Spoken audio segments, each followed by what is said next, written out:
You run down on your feature event, 25 laps. On the pole is car number 98, Bud Finale of Jamestown, New York, a 1957 Chevy.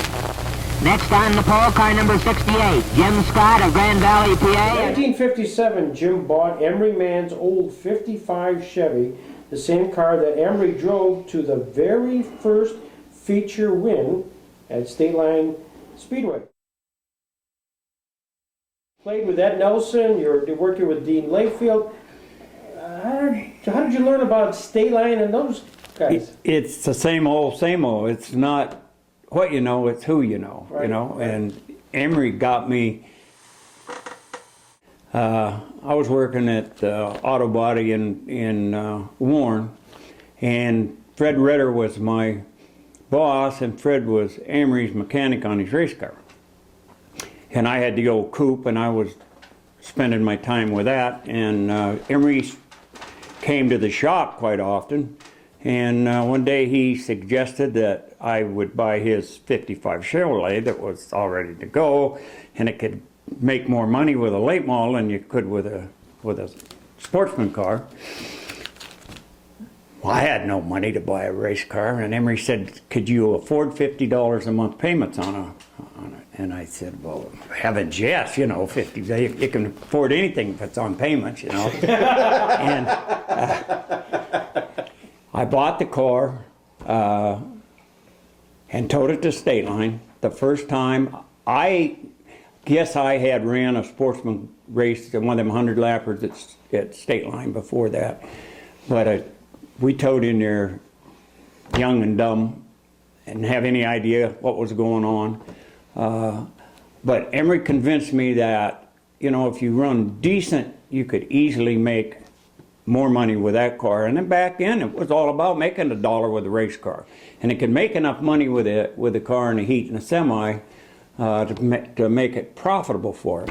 And the feature wins eluded us. I mean, it was just, we were like having a mule at the Kentucky Derby, you know.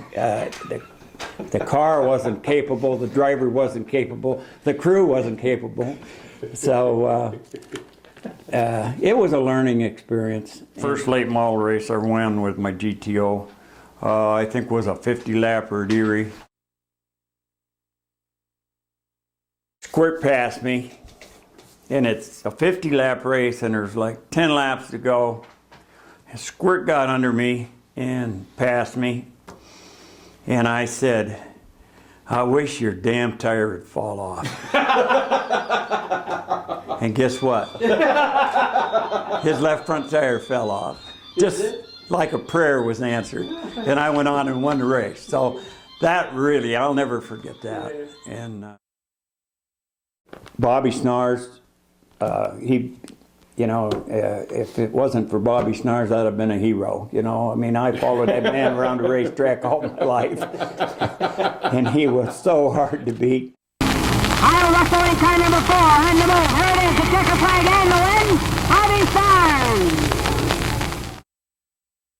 Bobby was always, he was a smooth race car driver, a very good race car driver. He had a lot of fans. But Bobby moved you up a racetrack, and he'd do it so easy and so gentle that nobody ever seen it, especially the people on the racetrack. They could never see that, you know. You'd be leading the race, and Bobby just coming up off the corner, he'd just loosen you up enough to get to here, and once he got to there, he had you beat, you know, because then when he got to the next corner, he was here, and he was gone, you know.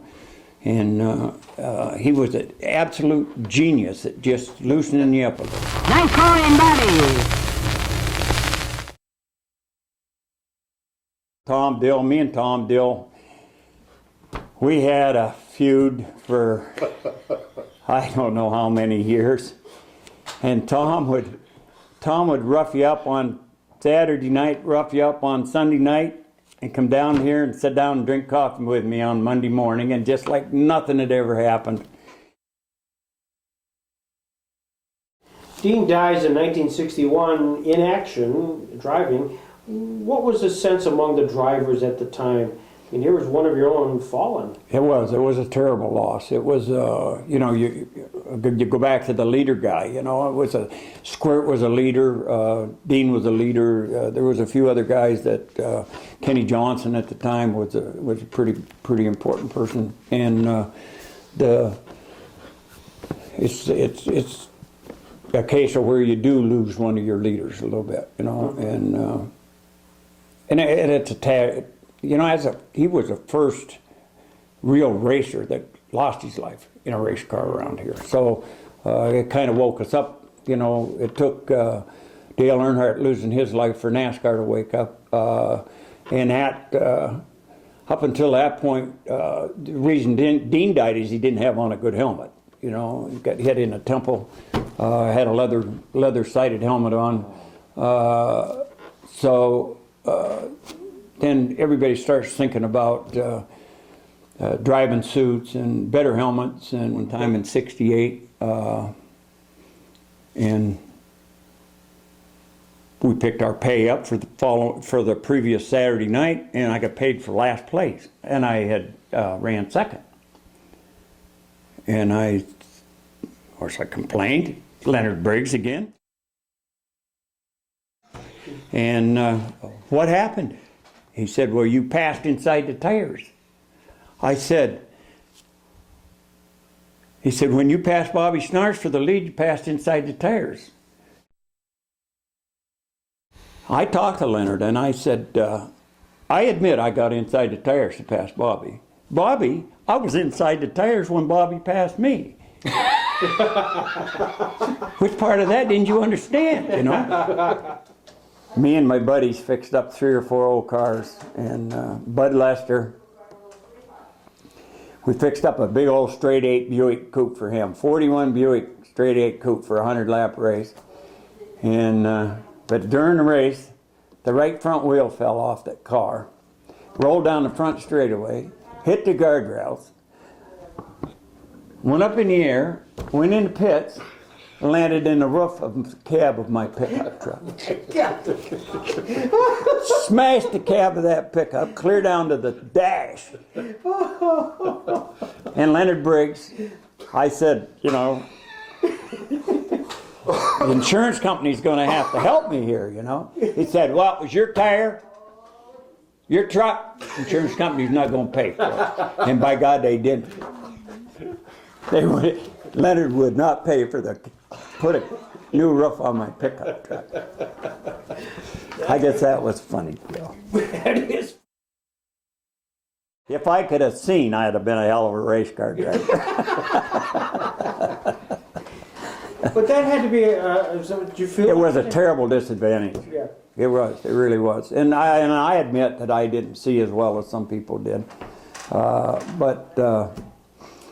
And you could never, you couldn't wear goggles. My glasses were so thick and so heavy, you know, that, and they fogged up, and it was a disadvantage to wear glasses. When you went by the start-finish line, you counted to 10, turn left. 8 or 69, we went up to Holland, New York. That was a GTO. That was quite dusty. Yeah. And Jim lost the racetrack and hit the fence on the front straightaway. His glasses flew off because he had an open face helmet. Yeah. His glasses flew off and he couldn't find his way back into the pit.